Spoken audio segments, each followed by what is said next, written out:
Terima kasih Anda masih bergabung sama kami. Pemirsa, PT Daya Mitra Telekomunikasi (TBK) atau Mitratel berencana melakukan pembelian kembali atau buyback saham dengan nilai maksimal mencapai 1 triliun rupiah. Ya, manajemen Mitratel menyebut rencana buyback saham bertujuan untuk menjaga stabilitas harga dan meningkatkan imbal hasil bagi pemegang saham. PT Daya Mitra Telekomunikasi (TBK) atau Mitratel berencana melakukan pembelian kembali atau buyback saham dengan nilai maksimal mencapai 1 triliun rupiah. Aksi korporasi dari entitas anak Telkom ini akan meminta persetujuan rapat umum pemegang saham luar biasa yang dijadwalkan berlangsung pada 26 Agustus 2025. Pembelian kembali akan dilakukan paling lama dalam jangka waktu 12 bulan setelah mendapat persetujuan RUPSLB. Mitratel memperkirakan buyback akan dilakukan sebanyak 4,12% dari total modal ditempatkan dan disetor penuh. Sementara itu, biaya buyback saham diperkirakan mencapai 1 triliun rupiah, belum termasuk biaya transaksi dan komisi anggota bursa. Manajemen Mitratel menyebutkan bahwa rencana buyback saham bertujuan menjaga stabilitas harga saham dan mengoptimalkan penggunaan kas yang dimiliki guna meningkatkan imbal hasil bagi pemegang saham. Lebih lanjut, manajemen Mitratel menilai bahwa rencana buyback tidak akan berdampak material negatif terhadap operasional maupun arus kas. Perseroan juga disebut memiliki posisi keuangan yang kuat dan kas internal yang memadai. Berbagai sumber IDX Channel.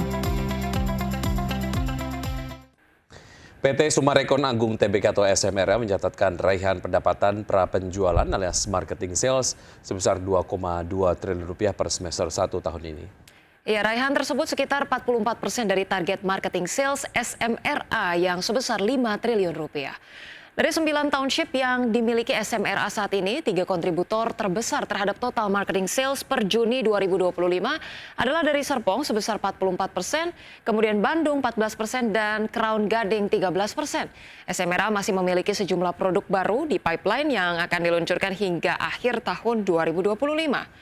Penurunan suku bunga acuan Bank Indonesia pun disambut baik oleh SMRA. Ya, penurunan suku bunga tersebut dapat berpotensi memberikan angin segar yang dapat mendorong pertumbuhan perekonomian Indonesia.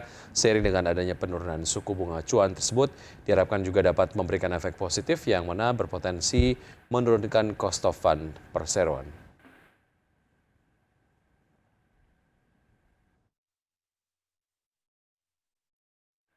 Ya, Bank Indonesia menurunkan suku bunga acuan sebesar 25 basis poin menjadi 5,25% dari sebelumnya 5,5% pada Rabu lalu.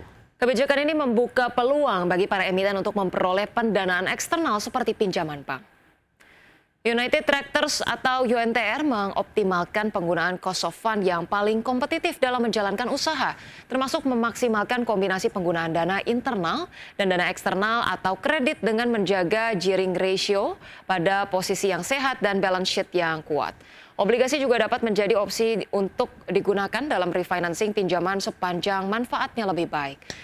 Ya, di samping itu United Tractors menanggapi positif atas turunnya suku bunga mengingat perusahaan juga memiliki exposure suku bunga kredit atas penggunaan fasilitas kredit untuk kebutuhan modal kerja maupun investasi akuisisi.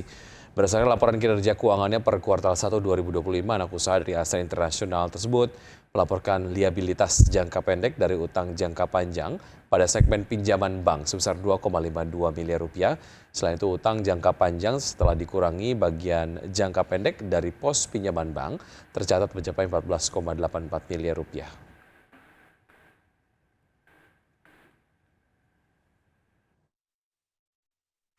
Ya, pemirsa, terima kasih Anda masih bersama kami di Market Buzz. Pemirsa, Presiden Prabowo Subianto dijadwalkan akan meresmikan peluncuran Koperasi Desa dan Kelurahan Merah Putih hari ini di Kecamatan Wonosari, Kabupaten Klaten, Jawa Tengah. Sebanyak 80.000 Kopdes Kopkel akan diluncurkan sebagai langkah memperkuat kemandirian pangan dan ekonomi desa berbasis koperasi. Dengan mengusung tema Bangun Koperasi Desa Indonesia Jaya, sebanyak 80.000 koperasi desa dan koperasi kelurahan Merah Putih di seluruh daerah siap diresmikan Presiden Prabowo hari ini. Di mana seluruh koperasi Merah Putih telah berbadan hukum. Pemerintah memastikan peluncuran kelembagaan 80.000 koperasi desa kelurahan ini menjadi tonggak penting dalam mewujudkan kemandirian ekonomi rakyat. Sebuah inisiatif besar dalam memberdayakan desa, termasuk sebagai bentuk dukungan dalam pelaksanaan program pemerataan kesejahteraan masyarakat. Dalam mewujudkan keberlangsungan 80.000 koperasi desa kelurahan ini, pemerintah menekankan pentingnya kolaborasi bersama dari unsur lintas kementerian dan lembaga, pemerintah daerah, kepala daerah, serta masyarakat desa untuk mensukseskan program prioritas mengentaskan kemiskinan di daerah pedesaan.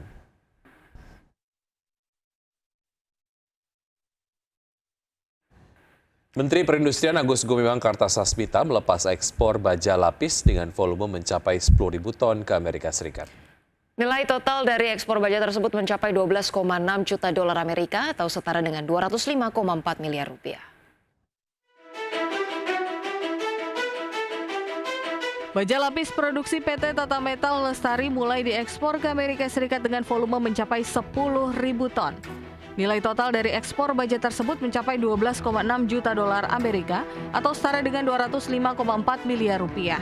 Pelepasan ekspor baja lapis ke Amerika Serikat langsung dilepas Menteri Perindustrian Agus Gumiwang Kartasasmita ini merupakan pencapaian strategis hasil kerjasama dengan PT Krakatau Baja Industri dalam hal suplai bahan baku berupa baja canai dingin. Menperin Agus Gumiwang menegaskan, ekspor baja lapis ini menunjukkan kemampuan perusahaan dalam menghasilkan produk baja lapis berkualitas tinggi dan memenuhi standar internasional, sekaligus membuktikan bahwa industri baja Indonesia semakin mampu bersaing di pasar internasional.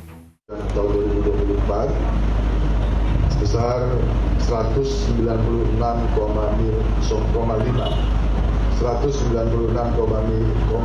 miliar dolar Amerika atau hampir 197 miliar. Ini 74,25% dari total ekspor nasional, besar. Jadi kita sekali lagi berikan apresiasi. Saya yakin bahwa negosiasi tidak mudah, ya, apalagi kita harus bernegosiasi dengan pemerintahan di bawah Presiden Trump. Ya. Di sisi lain, Kemenperin menyatakan kebanggaannya terhadap hasil produksi baja tanah air, di mana produk baja Indonesia berhasil menembus pasar ekspor Amerika di tengah kebijakan proteksionis yang ketat. Keberhasilan ini juga dinilai sebagai wujud ketangguhan industri manufaktur Indonesia dalam menghasilkan produk berstandar global.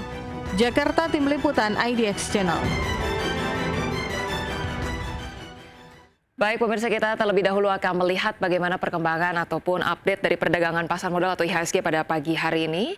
Kita lihat bersama-sama di layar berikut ini, IHSG tampak masih melanjutkan penguatan 0,28% ke 7.332. Kemudian sejumlah saham yang menjadi top gainers di sini ada SSIA, Koin, PYFA, kemudian Dewa, Bumi, ENRG, sementara top losers datang dari Wifi, Toba, Cuan, Brand, PTRO, dan BRPT. Pergerakan sektoral, sektor teknologi masih memimpin penguatan setelah beberapa hari ini juga memimpin penguatan, dan penguatan sejauh ini bergerak di 3,54% dan sektor yang mengalami pelemahan paling signifikan adalah sektor energi dengan pelemahan 0,5%.